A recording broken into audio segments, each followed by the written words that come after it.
y en el Ecuador de conversar con el técnico Martín Anselmi, que hace poco estuvo acá en el fútbol chileno. Incluso ya voy a citar algunas de las reacciones que ha tenido y declaraciones que ha tenido Matías Fernández para hablar de lo que ha ocurrido en este último tiempo con Martín Anselmi. Martín, buenas noches, y lo primero, felicitaciones por este gran título que es la Sudamericana de Independiente del Valle ante Sao Paulo. ¿Qué tal? Buenas noches, muchas gracias. Martín, vamos a arrancar el diálogo junto a Juan Cristóbal, pero me quiero detener en esa declaración que fue muy repartida por toda Sudamérica, cuando usted hablaba de dedicar este título a los entrenadores, y que muchas veces, y los entrenadores, y usted bien sabe, por todo lo que estudia de fútbol, cuando se habla que en el triunfo están todos, y en la derrota siempre el entrenador está muy solo. ¿Qué significó para usted en este momento de su carrera como entrenador ganar un título tan importante? Bueno, creo que todavía no tomo la real conciencia de lo que significa haber conseguido el título. Fue todo muy rápido y uno, a medida que va pasando el tiempo, va tomando la real dimensión de lo que es lograr un campeonato sudamericano y sobre todo disputando la final contra un equipo brasileño. Creo que sin lugar a dudas para todo entrenador conseguir un título es algo muy importante. Al final es lo que nos define la carrera en muchas ocasiones. Pero bueno, yo me quiero quedar con el proceso de lo que fue conseguir este título, con lo que fuimos trabajando partido tras partido. No puedo decir un semestre porque no llevamos un semestre, realmente muy intenso. Estamos disputando 3 competencias, no hemos tenido descanso, hemos jugado prácticamente 2 partidos por semana, pero bueno, ahí estamos, cerca de jugar otra final por Copa Ecuador, a 3 puntos del líder, a falta de 3 jornadas en la Liga Pro, así que no tenemos tampoco tanto tiempo para distraernos porque podemos en tan poco tiempo hacer algo histórico aquí en el país. Martín, he tenido la oportunidad, he tratado de alguna forma, y yo creo que todos en Chile y en Sudamérica hemos tratado de adentrarnos en el mundo Independiente del Valle, del equipo de Sangolquí. Cuesta mucho si no estamos ahí, si no vemos esa realidad. Incluso he leído más de alguna entrevista a Juan Jalti, que es un preparador de arqueros chileno, que está también allá en las divisiones juveniles. Y hay una cosa que me ha llamado siempre la atención, y usted estuvo acá en nuestro país y conoce esta realidad. Nosotros siempre estamos buscando al próximo gran jugador, pero a veces no vemos cómo llega ese gran jugador que termina muchas veces haciendo una vuelta larga y finalmente se consolida a los 23, 24 años. Algo que me ha llamado la atención y que no es la realidad país en Ecuador es que ustedes hacen un tratamiento tal como club que en la alimentación, en el trabajo deportivo, en el trabajo físico y en el trabajo hasta educacional, el futbolista joven está listo para ir al primer equipo. Usted recibe un futbolista preparado y me imagino que son puntos que no se dan muchas veces en este lado del mundo y que me imagino marcan una gran diferencia de ese futbolista que llega al camarín, que llega a jugar con los grandes y está preparado para jugar con ellos. Es que lo de Independiente del Valle no es una casualidad. Yo creo que el primer eslabón de la cadena de Independiente del Valle es que alguien dijo, bueno, acá hay talento, en el fútbol ecuatoriano hay talento, y yo quiero hacer algo con ese talento. Y quiero dedicarle tiempo, esfuerzo y dinero a ese talento. Y subrayemos la palabra tiempo. Las cosas bien hechas no se hacen de un día para el otro. Pero eso nos lo enseñan desde que somos chiquitos. Es así. Para construir algo sólido, con sustento y que perdure en el tiempo, se necesita tiempo. Independiente del Valle no es casualidad que lo haga, porque hace 10 años o 12 años que le viene dedicando ese tiempo, ese esfuerzo y ese dinero. Con errores, con mejoras, con cambios de dirección en el medio. Independiente del Valle pasó por el proceso parecido. Llegaban futbolistas al primer equipo que no estaban preparados para jugar fuera del Ecuador, porque llegaban individuos y no que eran buenos de manera individual, pero que carecían de lo que es trabajar y jugar en equipo. Y creo que con la llegada de Roberto Lave, que hoy es director deportivo de la Real Sociedad, y con un cambio de paradigma, luego de hacer un convenio con la Academia Spire de Qatar, y que llegó Roberto y empezó a trabajar, y eso no fue hace mucho. Roberto llegó al país en el 2018. Y se propusieron empezar a formar jugadores que tengan esa capacidad llegar al primer equipo, de afianzarse en el primer equipo, de salir del primer equipo y de consagrarse en otro fútbol.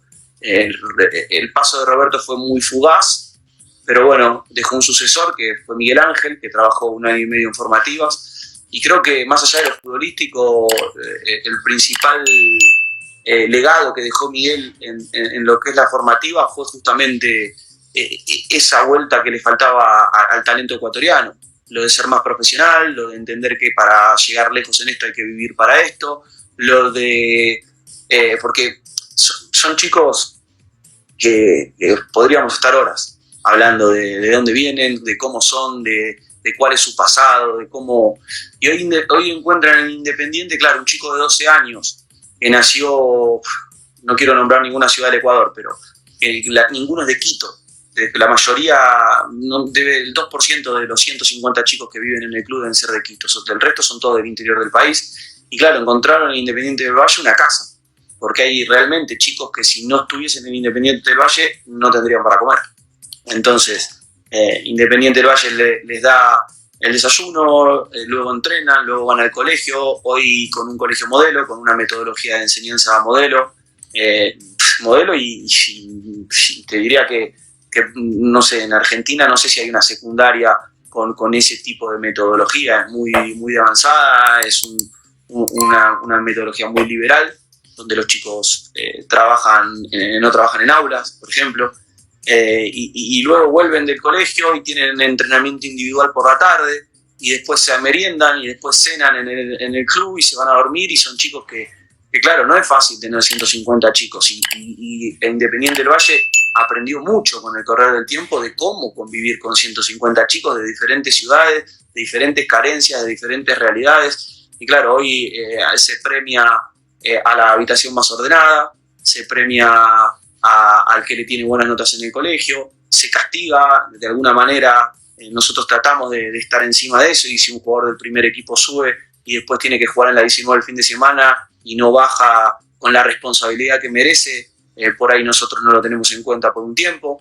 Y claro, somos una gran familia, en el predio vivimos todos juntos. Yo desde que dejo el auto hasta que llego a mi oficina paso por todas esas habitaciones o paso por el corredor de los chicos formativas, saludo, me charlo un rato con algunos, siempre veo alguna cara larga que algún chico que está triste, y son chicos que extrañan a la familia, que tienen la ilusión de jugar al fútbol, pero que están muy lejos de su casa, y que por ahí no ven a la familia en todo el año porque no tienen plata para un boleto para ir a visitarlos. Entonces no es fácil la realidad del fútbol ecuatoriano, pero Independiente del Valle les dedica mucho tiempo y sobre todo mucho dinero, porque mantener toda esa estructura requiere de mucho dinero. Y claro, después cuando vende un jugador a la Premier League, como Moisés Caicedo, o vende un jugador a la Bundesliga, como Hincapié, y al fútbol brasileño, y así podemos estar nombrando no menos de 20 futbolistas en los últimos 3 años, es una consecuencia de un trabajo de muchos años.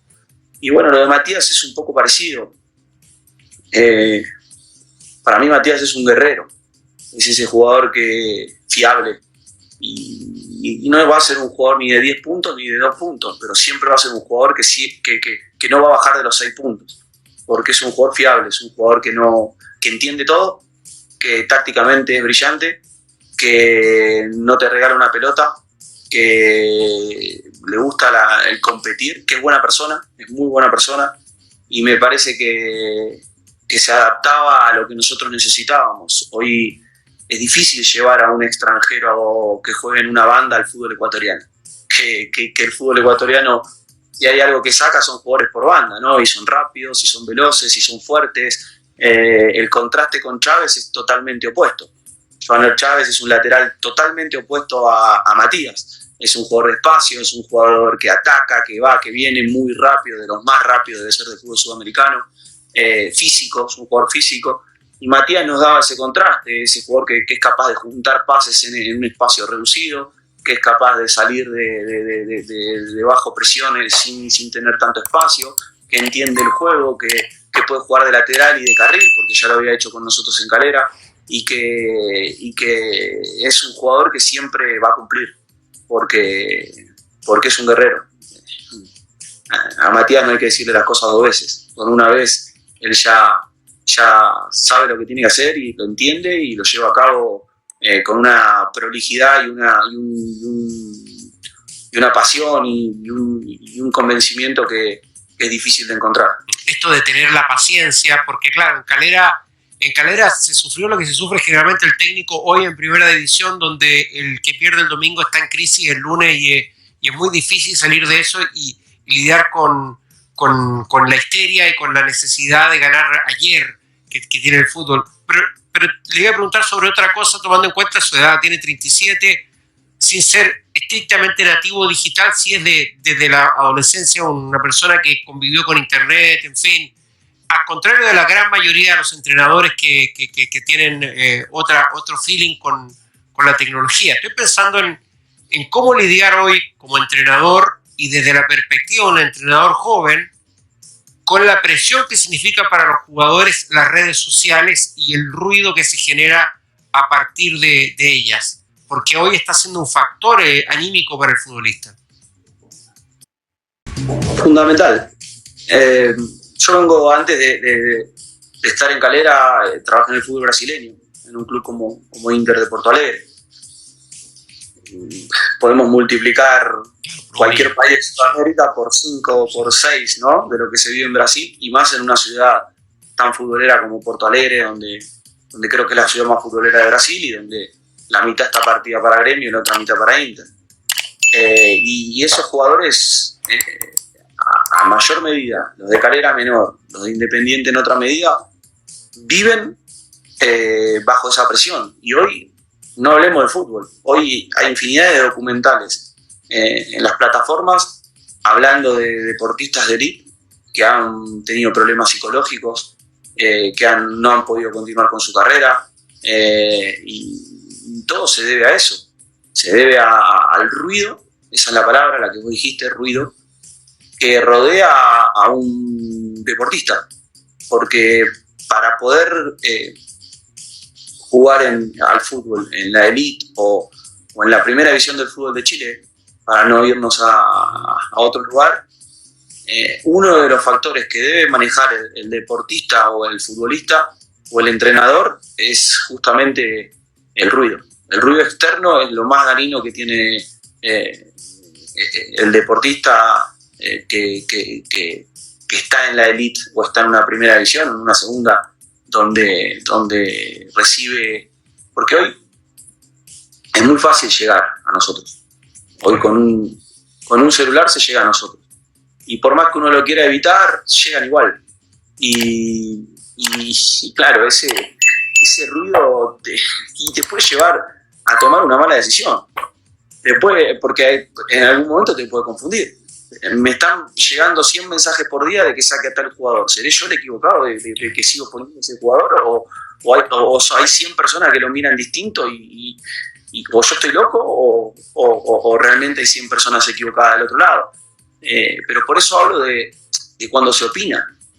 Porque nosotros, pareciera a veces, nos hacen sentir que no entendemos nada y que tomamos decisiones sin pensar todo lo que nos dijeron en las redes sociales que teníamos que pensar, pero nosotros lo pensamos. Pero atrás de esa decisión hay 10 millones de cosas más. Hay que este jugador va a jugar el partido que viene y que vamos a jugar en 3 días y yo sé que va a ser mejor para el próximo partido. Hay que este jugador, si ponemos a este jugador, por ahí se me cae este otro que hace mucho que no juega y necesito darle minutos porque en algún momento lo voy a necesitar. Porque este jugador se adapta mejor a este plan de partido porque vamos a presionar de tal forma, o porque a este lo necesito en el minuto 60 porque sé que el partido ahí es donde se va a quebrar. Y todo ese análisis que nosotros hacemos durante la semana, pareciera que nosotros no entendemos nada. Bueno, perdón, entusiasmé con la respuesta. Sí, no, está bien, Martín. Hubiese sido fácil hoy hablar simplemente de la final con Sao Paulo, pero queríamos también en esta charla junto a Martín Anselmi entender también lo que significa desde las bases, sí, y que son muy sólidas del proyecto independiente. Y el paso por Chile. Bueno, hay mucho tema, no hay tanto tiempo lamentablemente para desarrollarlo. Me gustaría que quede algo, sí, porque si no parece que nosotros no nos equivocamos nunca. Nosotros nos equivocamos todos los días, pero son decisiones. O sea, atrás de una decisión puede haber un acierto o un error, pero ese acierto o ese error tiene una fundamentación antes. Y luego, claro, por lo menos yo, desde mi trabajo, cuando termino un partido reviso mis decisiones.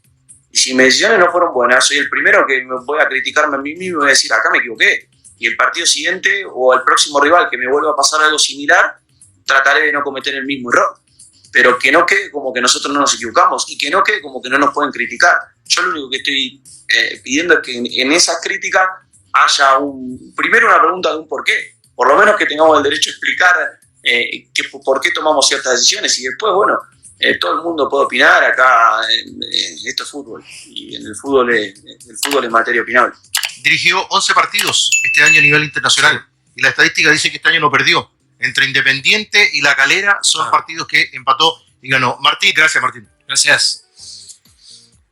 Había de todo para charlar. Ojalá un dirigente haya escuchado lo correspondiente al Independiente del Valle y Berizzo haya escuchado con respecto al futbolista chileno, al que viene ascendiendo, que crean un poco más, pero hay que potenciarlo, hay que empujarlo para arriba. Martín, año con contrastes, porque empezó en Calera y si bien en la Copa el equipo andaba bien y estuvo ahí de clasificar porque un partido muy historiado en Brasil, en el campeonato no anduvo bien. Era su debut como técnico, porque había sido asistente técnico, pero como teniendo el mando completo de un equipo. De esa breve pero intensa experiencia en Calera, ¿qué le sirvió luego para aplicar o para no repetir en Independiente del Valle? Creo que al final todos los procesos, y no solo los procesos para los entrenadores, todo lo que vamos haciendo en la vida, algo de enseñanza nos deja. Nos deja enseñanza si queremos aprender. Si no queremos aprender, es difícil que nos deje alguna enseñanza. Para mí el proceso en Calera fue muy bueno desde lo personal en cuanto a aprendizaje, pero también un poco tiene que ver eso con lo que decía en la conferencia de prensa. Al final, yo creo que futbolísticamente hablando, sobre los últimos partidos que jugamos en Calera no se valoró cómo jugaba el equipo. Y creo que por diferentes factores, pero no pura y exclusivamente relacionados con lo táctico o con el juego, el equipo no consiguió ganar lo que mereció. Fue uno de los equipos con menos expectativa de gol en contra de la Liga Chilena mientras estuvimos. Era uno de los equipos con más expectativa de gol a favor también de la Liga mientras estuvimos. Y nuestra expectativa de puntos estaba muy por encima de los puntos que habíamos obtenido en el campeonato. Y el equipo estaba jugando bien y la pelota no entraba. Y al final el análisis tiene que ver con por ahí criticar un trabajo que es verdad, a nivel puntos no reflejaba las expectativas de un club como Calera, pero a nivel juego habíamos encontrado el camino. Y creo que a veces el fútbol se trata de eso, se trata de que esa cuota de suerte acompañe o no acompañe. Nosotros jugamos en esta Copa Sudamericana, me ha tocado jugarla con dos equipos, no solo en la fase de grupos, sino venir desde atrás, porque también eliminamos a Ñublense para poder clasificar a esa zona de grupos. En ese momento Ñublense para mí uno de los mejores equipos del campeonato.